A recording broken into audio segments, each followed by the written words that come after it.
Cell के collection को कहते हैं फोल्डर। ठीक है। स्क्रीन पर डिस्प्ले होने वाले सभी शब्द क्या कहलाते हैं? ये डॉक्यूमेंट के शब्द कहलाते हैं। डॉक्यूमेंट की स्क्रीन पर डिस्प्ले होने वाले सभी शब्द डॉक्यूमेंट के शब्द कहलाते हैं। अलाइनमेंट या फ़ॉन्ट टूल बार को क्या कहते हैं? इसे फॉर्मेटिंग टूल बार कहा जाता है। क्या कहते हैं? Formatting tool bar. फ़ॉन्ट का चुनाव कहाँ से करते हैं? फ़ॉन्ट का चुनाव फॉर्मेट मेन्यू में फ़ॉन्ट सेलेक्ट करके किया जाता है। फ़ॉन्ट का चुनाव कहाँ से होता है? फॉर्मेट मेन्यू से होता है।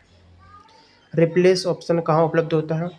रिप्लेस ऑप्शन एडिट मेन्यू में उपलब्ध होता है। एडिट मेन्यू में रिप्लेस ऑप्शन कहाँ मिलेगा? एडिट में। डॉक्यूमेंट का नाम कहाँ दिखाई देता है? हमेशा याद रखना, टाइटल बार में दिखता है डॉक्यूमेंट का नाम। वर्ड प्रोसेसिंग क्या है? वर्ड प्रोसेसिंग, तो वर्ड प्रोसेसिंग टेक्स्ट डॉक्यूमेंट बनाने, एडिट करने, फॉर्मेट करने, सेव करने की प्रक्रिया है। ठीक है, सॉरी पूरा पढ़ना पड़ेगा इसको। तो वर्ड प्रोसेसर क्या होता है? वर्ड प्रोसेसर क्या करता है?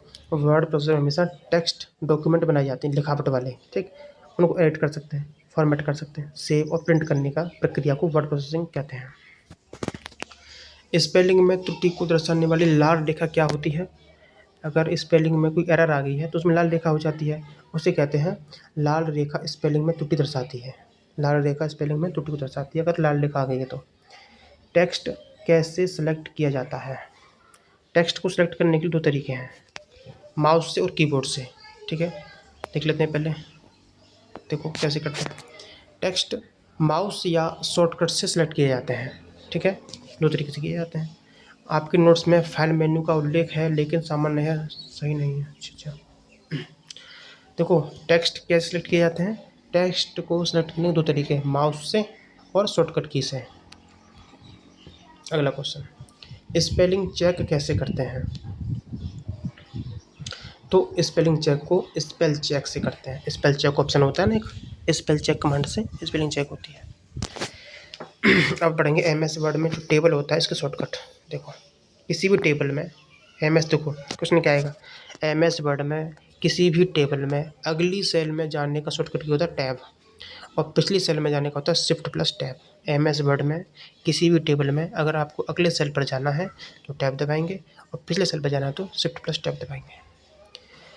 अब रो की पहली सेल में जाने के लिए क्या दबाते हैं? रो की पहली सेल में जाने के लिए होम के साथ अल्ट, और रो के अंतिम सेल में जाने के लिए एंड के साथ अल्ट। कॉलम, अब रो हो गया, अब कॉलम। कॉलम की पहली सेल में जाने के लिए अल्ट के साथ पेज अप, और कॉलम की अंतिम सेल में जाने के लिए अल्ट के साथ पेज डाउन। ठीक है, अगला क्वेश्चन, पिछली रो में जाने का शॉर्टकट होता है अप एरो। ये भी होता है एक, अगर आपको पिछली रो में जाना है, देखिए यहाँ पे था ना अभी,